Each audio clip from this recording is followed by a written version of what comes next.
Hello everybody and welcome back to our channel. We are Brigade of Beans, a diagnosed dissociative identity disorder system.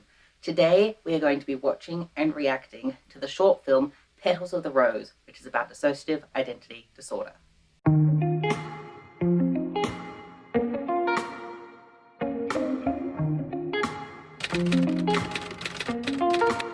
This short film was created by Crumpler, whose mother has dissociative identity disorder, and it was created to be an accurate portrayal of DID.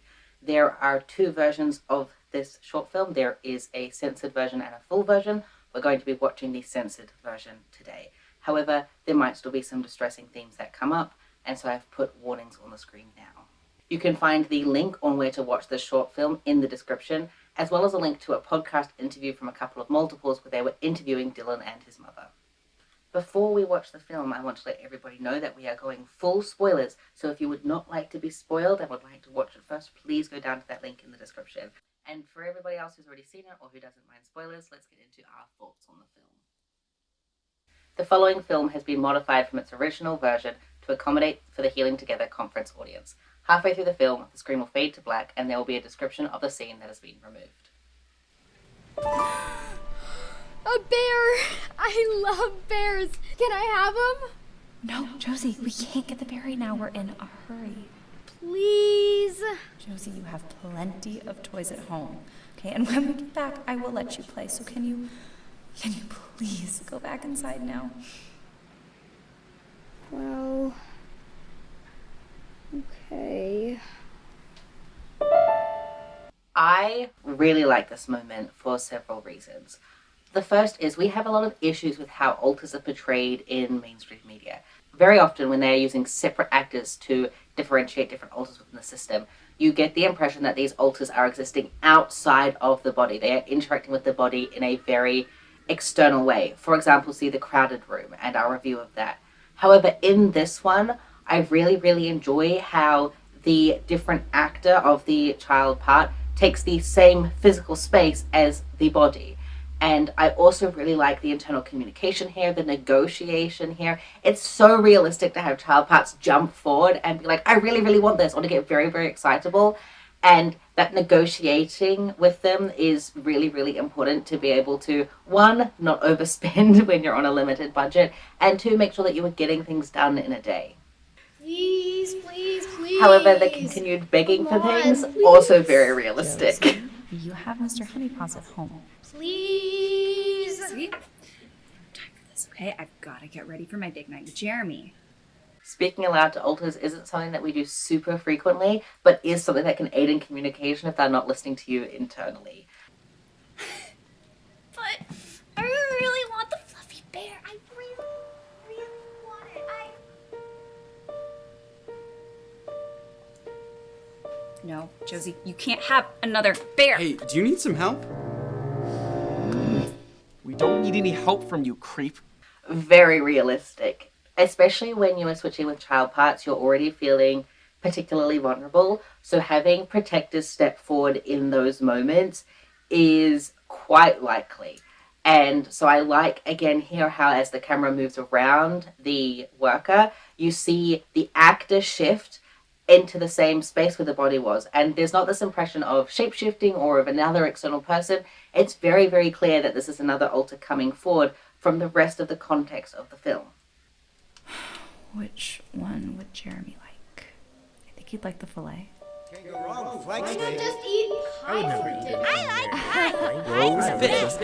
Oh, I'm not laughing because this is funny. I'm laughing because this is accurate. It's so overwhelming when alters are arguing. So hard, I just want to get some meat. Excuse me, sir. I'd like to have these 2 ribeye steaks, please. Having parts that are able to come forward in moments of distress and moments of conflict and just smooth it out and make sure that stuff gets done is something that we relate to a lot. We don't often have full switches. We're often quite blended between different parts. However, we'll still end up with blends of parts who are there to get things done.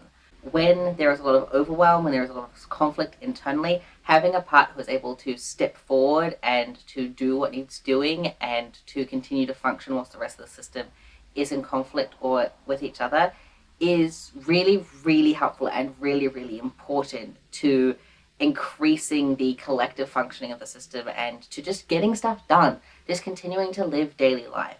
I also like that we most likely have a depiction of an introject here. So introjects are alters who are inspired by external things to the system, real people, fictional characters. This alter is very clearly influenced by Superwoman, and I think that it's really, really cool to get a glimpse of what it can be like to have fictors within a system, even though it isn't explicitly discussed. It's just this natural representation of this is how systems can and do exist. Okay, everyone. I'd like to have your attention, please. This is a great example of system meeting. Tonight, it's a big night, and I want this to go well. Please remember, Jeremy's a great guy, and he loves me. Sure. We are safe with him. This reassurance of safety is so important. You can see that the male protector in the system is exasperated by the idea of this date. He's not interested.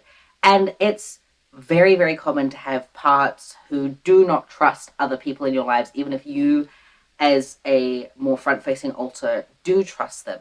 And sometimes this distrust is based on current reality, and sometimes it is informed by traumatic experiences in the past. And so it can be really difficult to work out a middle ground between listening to those parts and making sure that they're heard and seen and validating and acknowledging their experiences and their emotions, but also reminding them what is going on now, the reality of now, your relationship with this specific person. You might also, as a front-facing alter, be unaware if there are negative things going on in your external life, and so it is important to still listen to these more internal parts, these more protective parts, in case there is something that you're not aware of. Josie, I want you to go and play inside your marshmallow castle where it's safe. Okay, there are times when I'm gonna want to be alone with Jeremy, and it's not appropriate for you to be there. And if everyone could please just stay inside and let me have this night with Jeremy and not worry about anything, that would be so, so wonderful. I really love this direct communication with Josie, the child alter, as, hey, we're going to be doing things externally that might not be appropriate for children. Can you please go somewhere safe inside? And it's not just this pushing away of, I don't want you here, don't come out, but it's reassuring her, being like, there is a safe place you can go. Whilst we have a host, Astral, we don't experience having somebody in our life who is the only one who wants to be doing social things. We also don't have a partner, so that potentially changes it. But I do think it's really realistic that for a lot of systems, there is a desire for one part to front for specific activities, whether it's a date night with a partner, or maybe it's seeing a specific movie, or getting to go for a run. Having specific time set aside for specific parts is really important, not just the host alter, but other parts as well.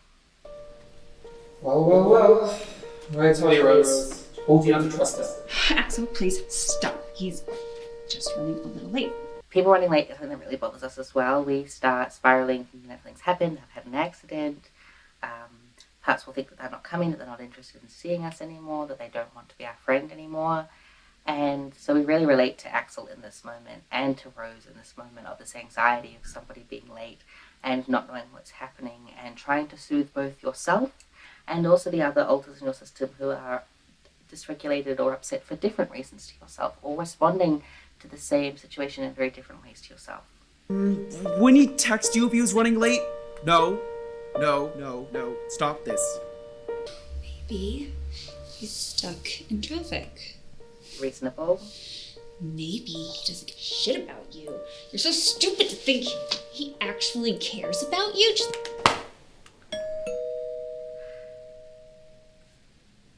I really love the back and forth between the one actress playing multiple alters fronting and the different actors for the individual alters stepping forward. It can be difficult in a visual medium to show how it feels to have different alters switch in and out, and I think the way that this film does it is really, really intentional, and I really like it.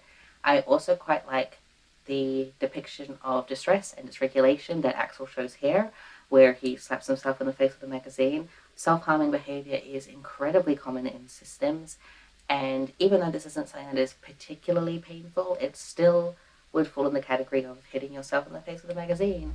And I think that it is very important to acknowledge that there can be harm caused by alters, but so often, like in this case, it's from those alters being distressed and dysregulated and not having other coping skills that they can yet use to manage that emotion or that memory or that experience in the moment. Happy Valentine's Day, Rose. Jeremy! Jeremy's really sweet. I'm standing across the room from her.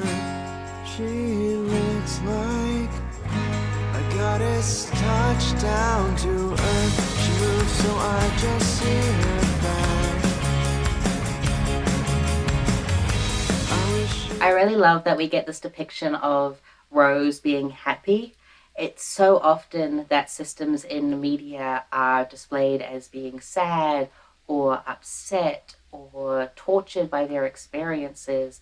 And it's nice to see that whilst there are challenges that she and her system face, there is also negotiations and parts being recognized and Rose getting moments of joy. She is enjoying her date night. She is having fun with Jeremy. And it's really, really nice to see a system depicted, not in crisis, not going on a murder spree, but just having an ordinary day and having joy within that day. I would like to learn what's in that bag. All right, let's see what's inside. Chocolates? You're spoiling me. Oh my god, I love bears. How did you know? Wow. I didn't know you loved bears so much. Of course, silly bears are the best. Positive triggers are something that can pull an alter forward to front. As we saw already earlier in this film, we had it set up that teddy bears are a positive trigger for Josie. And so I really like here that it comes back around and you see her be pulled forward and enjoying this teddy, even though she's been asked to step back. Sometimes it's not always possible to fully step back, even if that part wants to. They can get pulled forward by these things very, very strongly. Oh, yeah. Oh my god. I don't deserve you. I also really like that Josie's excitement about the teddy bear completely makes the system blind to the fact that there is also a bracelet involved in the gift. I also like this small nod, like a, I don't deserve you. So commonly, people with DID and OCD have internalized negative self-beliefs and they don't see themselves as worthy. They see themselves as a burden or gross. And even though it's not always entirely explicit or fully all-encompassing, there can be these small moments of I don't deserve this that can pop up, and I like that it's included here. So this is the fade to black bit, and it says that Rose and Jeremy enter the bedroom and become intimate. Rose is triggered, experiencing a vivid flashback from her childhood. Axel fronts and flees to the bathroom. This is a bad idea. Let's go be a fucking slut and put Josie at risk. Fucking stupid.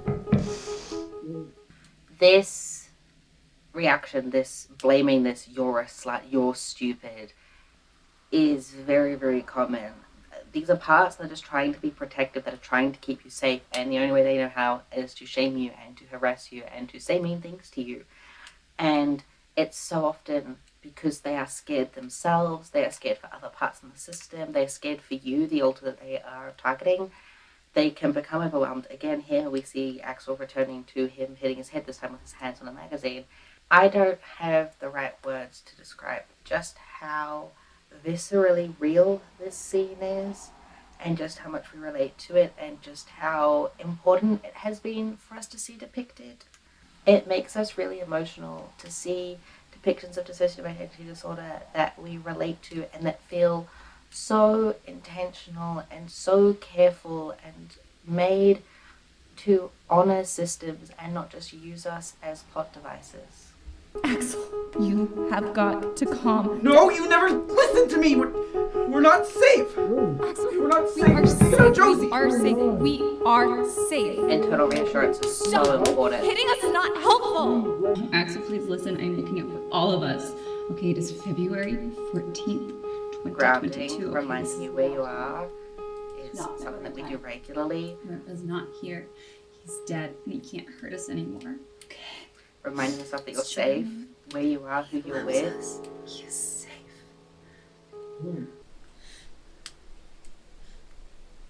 Okay, there's something I wanted to tell you, and I should have told you a long time ago. I just didn't know how, and I wanted this night to be just right, and I loved you so much. I didn't want to let you down. I just really, I don't know, I should have told you before. And just tell me what's going on. when we were And I was with you. I had this horrible vision, this flashback from when I was younger. And I have been trying to work with this, but it's just so hard. And I'm like this pie. Disclosure of having DID, of having trauma in general, can be very, very hard. We are very lucky that most of the time it's not stressful for us. We are very, very open about our diagnosis. We are very, very open about what dissociation is. But we are also very private about a lot of what happened to us, about the specifics of our disorder. As much as we share online and in person, there is so much that we don't talk about because it is so overwhelming to acknowledge and to discuss with somebody. And so the overwhelm that Rose was feeling causing this switch is something that we relate to a lot. We will often switch, maybe not fully switch, but the alters who are near front, who are blended into front, will change around when there is a topic that we aren't able to articulate well. And I also really like the way that they're about to describe DID. I have this condition. It's a protective mechanism, really, called Dissociative Identity Disorder. Because of the abuse I suffered for many years as a child, each time something traumatic happened, my brain did this thing where I divided me into these different parts. They're actually wonderful. And they helped me deal with the traumas. It was a way that I didn't have to hold all of the emotions at once. We will often have people say, or we've heard people say, if you can talk about your trauma and not be distressed by it, then it mustn't have been that bad. Or if you're able to talk about the things that happened to you, then you can't have amnesia. But so often what they are not seeing is situations like this, where another part who has less emotional connection or is far more put together is actually in front or influencing front to make sure that we're able to explain these things clearly, so that we're not just a distressed mess. And so just because somebody is telling you something very, very heavy and not seeming to have a huge emotional reaction doesn't mean that it didn't impact them, doesn't mean that it wasn't bad. It just means that they're either emotionally dissociated from it, or in the case of systems, there might be a part fronting whose specific purpose it is to be cool, calm, collected, and to be able to articulate these things that other alters are not able to do so. Now, sometimes my parts get confused. They don't realize that it's all over and they still try to protect me. He responds so well to this.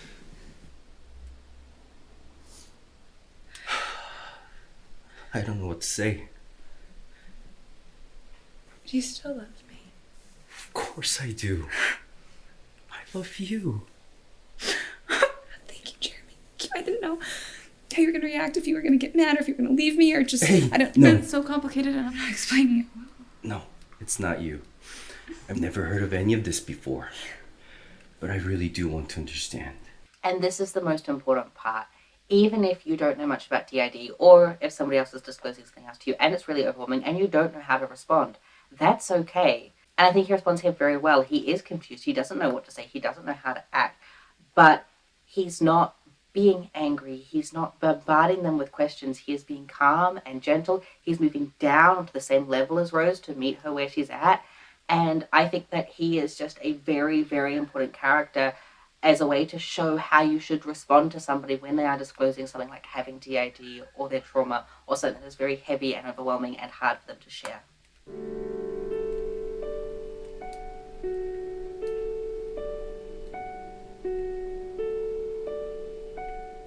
I am grateful for each and every one of you, for all that you do to help us survive and thrive. This is so important. I know, Axel. You're just trying to protect us, and I appreciate all that you've done to help us survive. Recognizing what other parts are doing And to help. Chelsea, I am so sorry for all that you've been through. It's not fair that all these bad things happened to you. Validating that it wasn't okay. And Superwoman, I appreciate all the work you do to keep us going strong. I need to work more with each of you and all the other parts to process your traumas and help you realize that we are living in 2022. Acknowledging what you need to do as And an that we alter. don't have to worry because now time is safe. Okay, we're not being abused anymore. Grandpa's dead. It's over.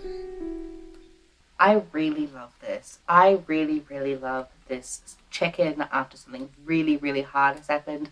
They had a flashback, they disclosed their diagnosis to their partner, and this moment of checking in, of reminding people that they are safe, of thanking them for what they are doing for the system, of promising that you are going to continue to work with them and the other parts. It is so important to make sure that you're doing check-ins like this. And it's hard.